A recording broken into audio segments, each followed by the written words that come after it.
Alright guys, check it out. Less than 2 minutes left.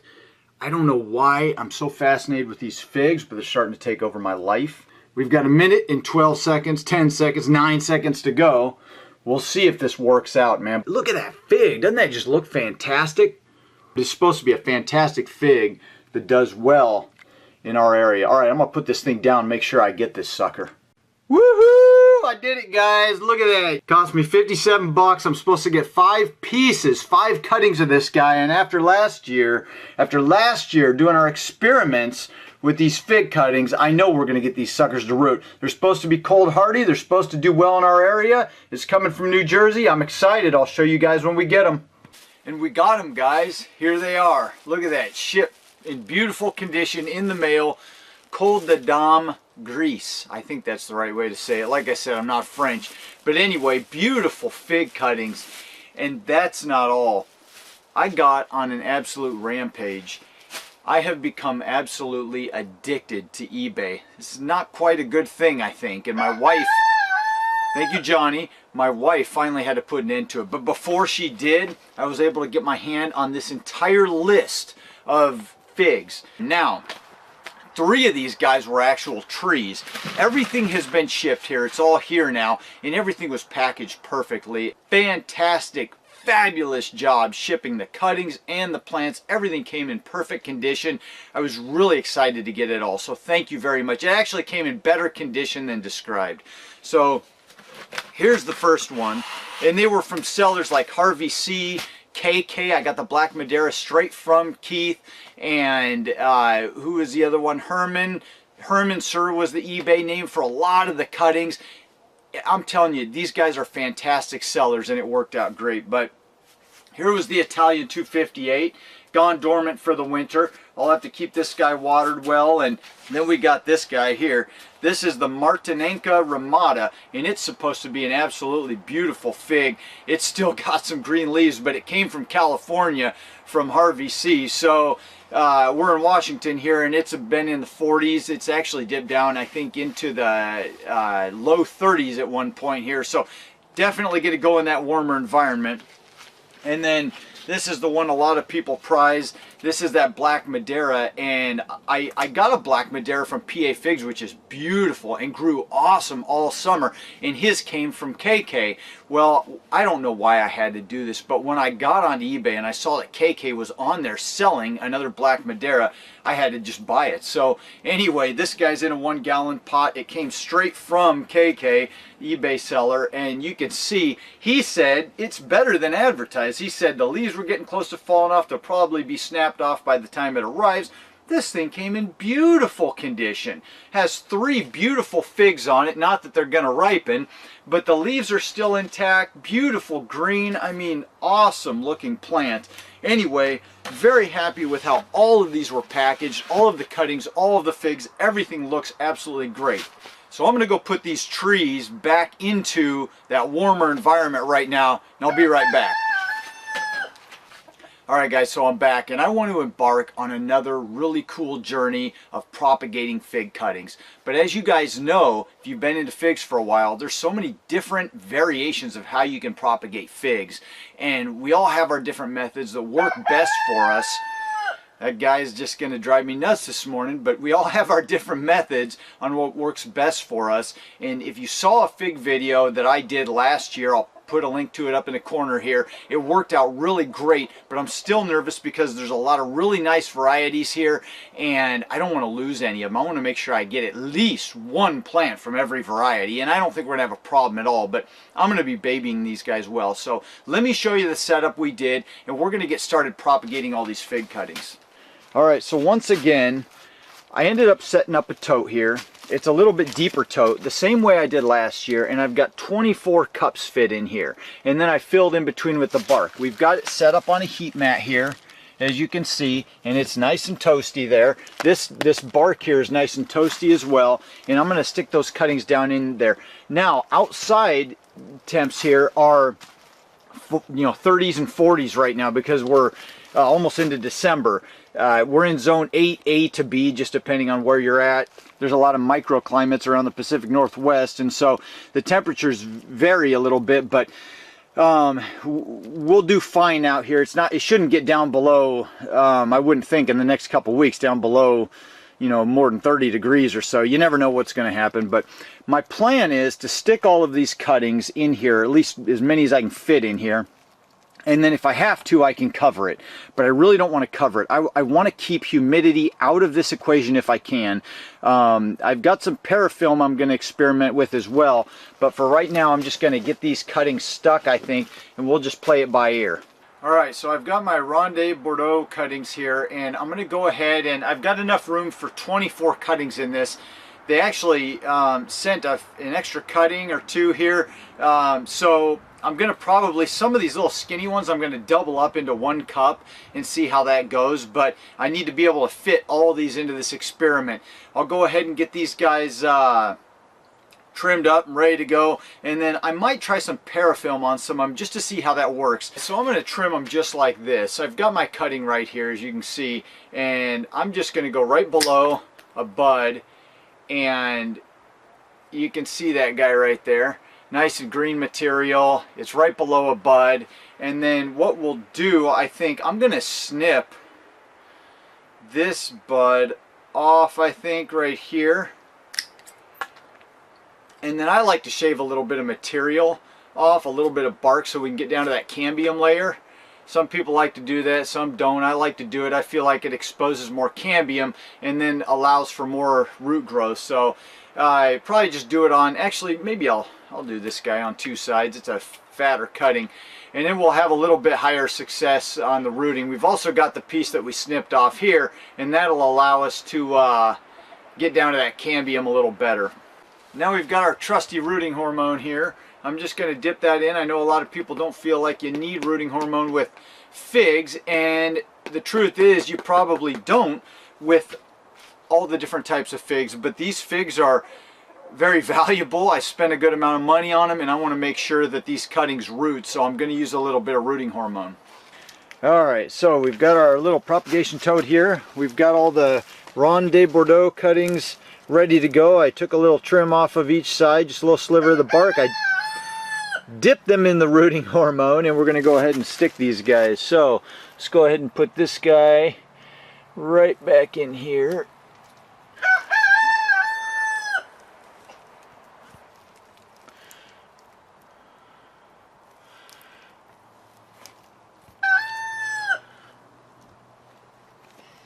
Alright, got a little bit better idea here. I'm sticking these guys down in the cups, and then I'm filling out in between as well, because I've got the space. Why not? I can always come back and deal with that later. We'll just see how that goes.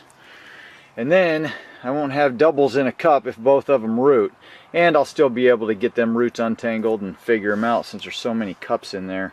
Alright, let's get the rest of these stuck and see how we do. Alright guys, so one of the things that there goes Johnny again. So one of the things that I did want to do is use a little bit of parafilm on some of these and try it out. So there's the parafilm. I bought that roll. I think it's 1-inch parafilm. I've got it on Amazon. But I'll take a little piece of that guy. I had never done this until just now, but we're going to practice together here. So we'll put this guy starting right here, get it started, and then it actually goes pretty easy. Kind of stretch it as you go. Here, let's see if we can show it on this side of the video.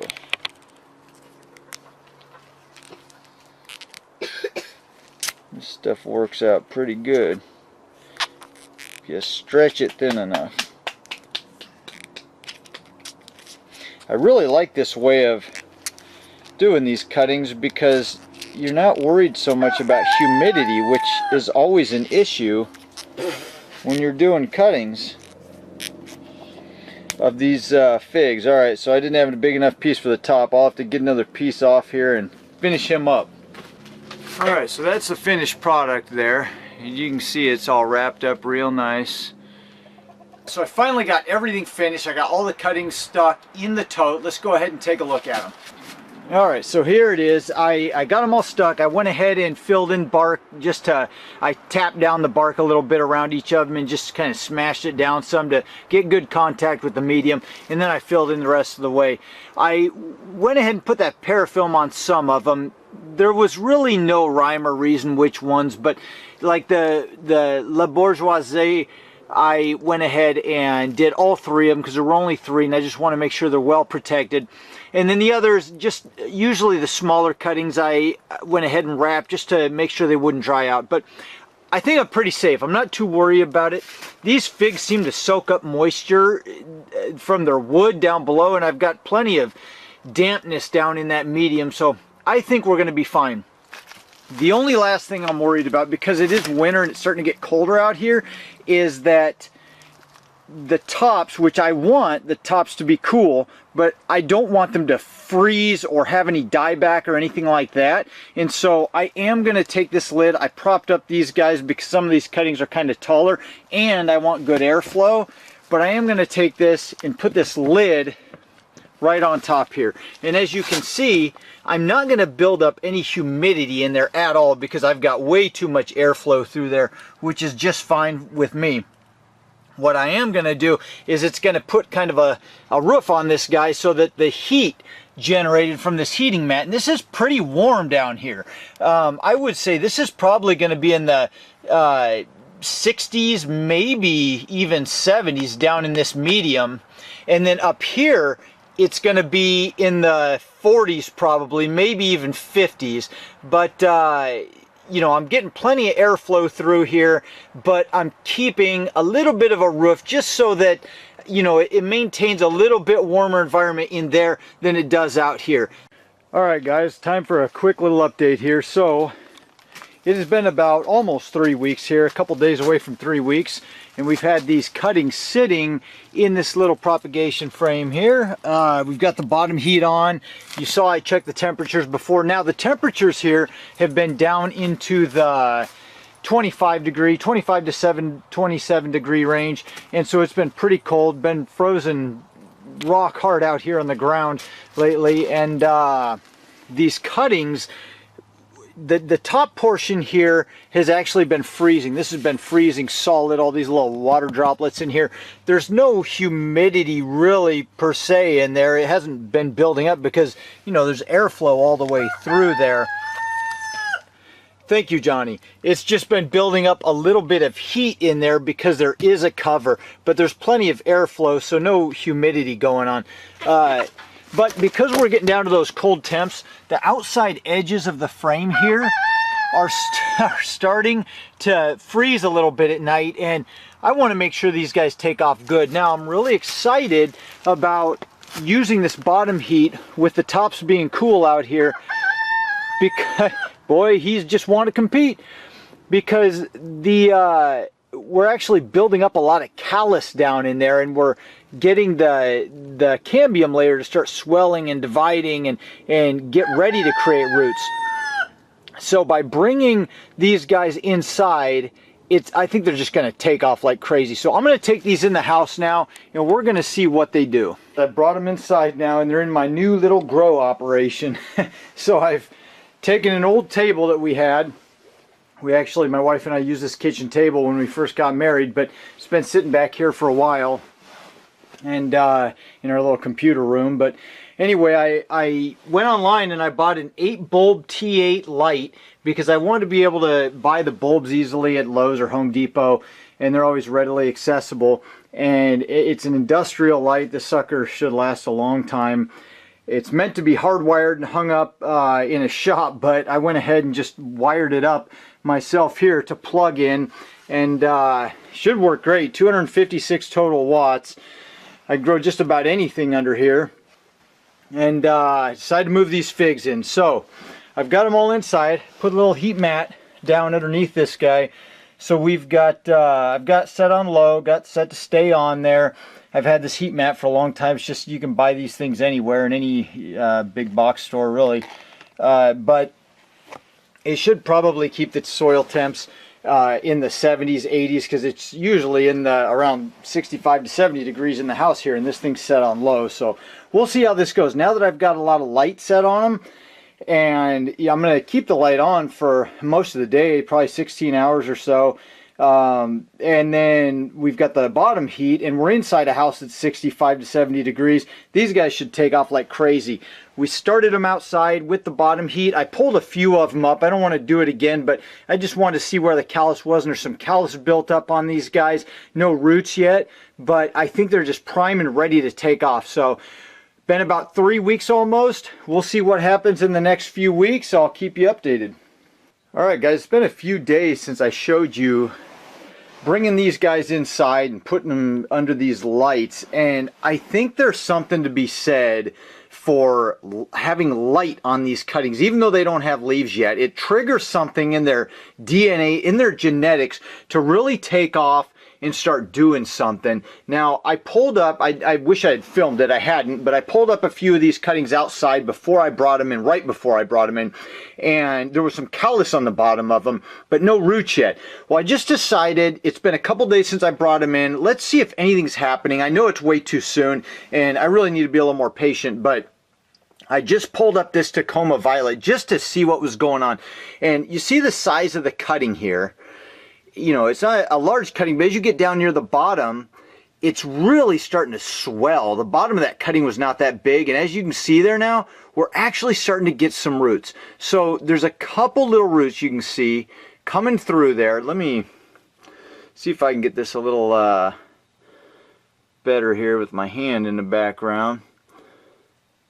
So there's a couple little roots going on there. Come on, focus, buddy. And they're starting to pop through. You can see the callus on that cutting starting to come through there. It's really starting to swell and form. That callus is starting to come out, or starting to bubble up a little bit, and those roots are starting to come through. So anyway, I'm going to get this guy stuck back in here. I don't think I'm going to pull any more out because I really just need to be patient at this point. I don't want to destroy any of these cuttings, but I just wanted to show you that, bringing them inside, getting them under some light. I've had these lights on about 14, 15 hours a day, and you know, the tops are starting to warm up. I've got the bottom heat going, but you know, the bottoms are definitely warmer than the tops. In fact, I should just go get a thermometer and let's check this out now. Alright, this is my wife's meat thermometer, but she's not home right now, so we're golden. Anyway, you can see right now the temps. Actually, let's see if we can do this a little better. Under the light there, it says 69 degrees, and that's what the ambient air is, the ambient temperature in the air here in the house is right now. What is that, 171? I think that's the setting that we preset for a turkey or something last Thanksgiving. Anyway, the air temp is 69, 70 degrees. Under here it's a little bit warmer because of the lights.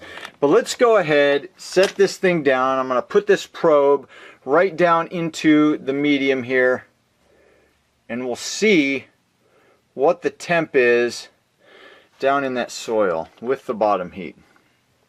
And it's climbing, guys. Can you see that on the camera? I think so. I can see it through the camera. 80, where are we at? 80.4. We're climbing. We're going to be at 81 here soon. Anyway, it's going up. I'll leave that there for a second. So anyway, I really think there's something to be said for bringing them inside. They've got the bottom heat going now. They've got, now remember, outside, the air around these cuttings was freezing. I had that little lid on, but it was a couple inches propped up above this thing, and so there was no humidity really in there. It was just, you know, air could flow right through. But the tops of these cuttings were cold, man. I felt them. They were freezing. I mean, we were down 25 degrees at times for about a week and a half there. But the bottoms were, when I tested it, the bottom temperature was between 70 and 80 degrees because that heat mat just heated it up really well. You know, nothing was happening. The cuttings were building callus, but no roots were coming out yet, which is kind of what I wanted. But now that I've brought them inside, it's like this light just wakes them up and gets them going, and I think we're going to see some fast root growth going on here. So let's take a look at this guy again. We're at 82.7, and it's kind of hanging around there for a few. So I think that's where we're at.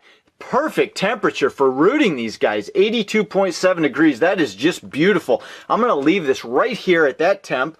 The ambient air is right around 70 degrees, so the tops are cooler than the bottoms, which is exactly what we want. We've got 14, 15 hours a day of light. I'm going to get a timer hooked onto that thing eventually. I need to get one with a negative, or with a a negative to go into there, a ground that I can plug the cord into. But once I get that set up, this thing will be set probably on about 14 hours a day. And I'm telling you guys, this is going to be fantastic. No humidity, so none of these guys, none of these little buds are opening up yet.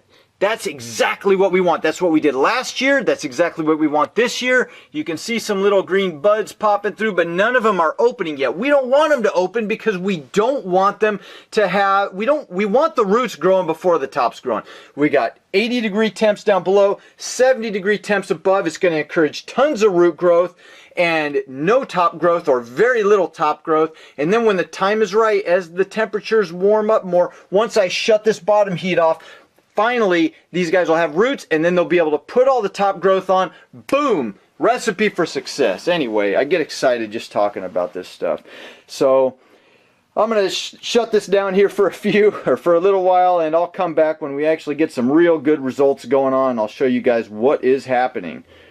Oh my, guys, I couldn't help myself. I just decided I'm going to go ahead and pull this sucker up and see. I pulled up a Vasilika Black, and that came from Herman on eBay. And oh my lord, it has got roots already. Nice, solid roots. Look at that. I get so excited seeing those dang roots, man.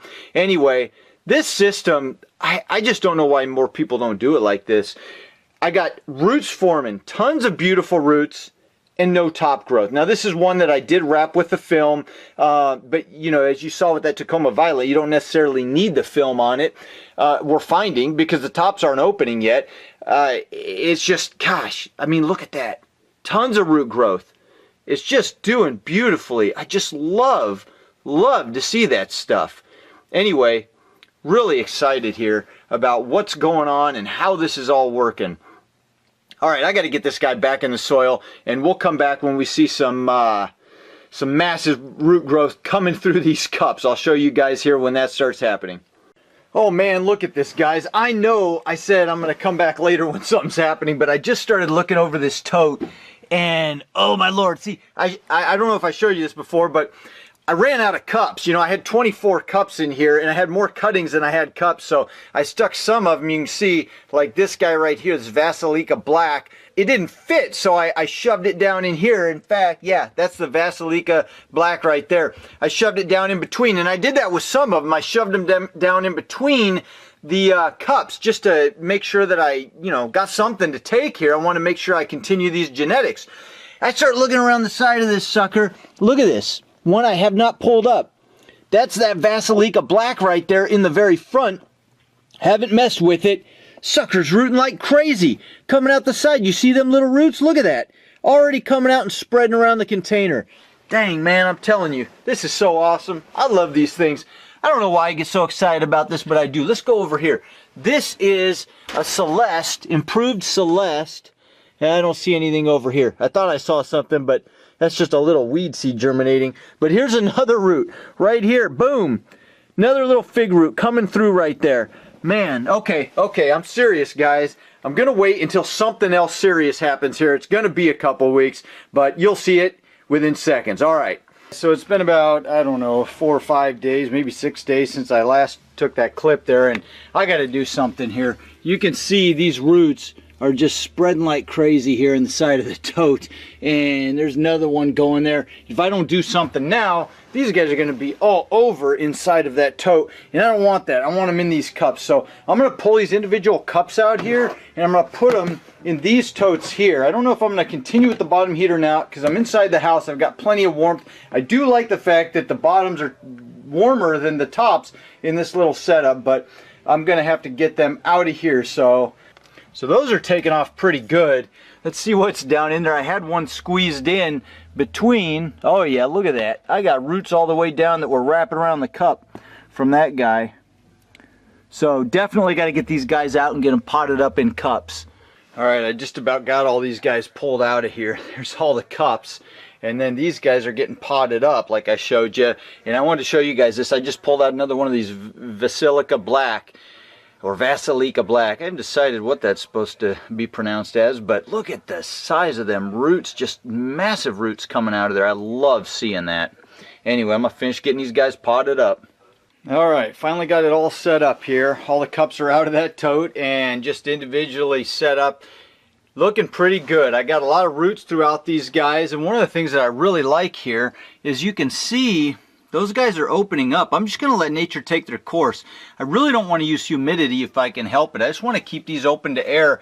I think by doing it this way, these little guys here are going to open more slowly, and when they're in a humidity chamber, the leaves can open up bigger, but you know, then they require so much humidity. When it comes time to take them out, you're really struggling trying to acclimate them, and I don't want to go through all that. You can see a couple more little green spots starting to open up right there. I think these guys are going to take off well. Like I said, lots of nice roots down in a lot of these cups. There's one right there. They're all doing okay, so I'll come back and show you when there's some more to update here.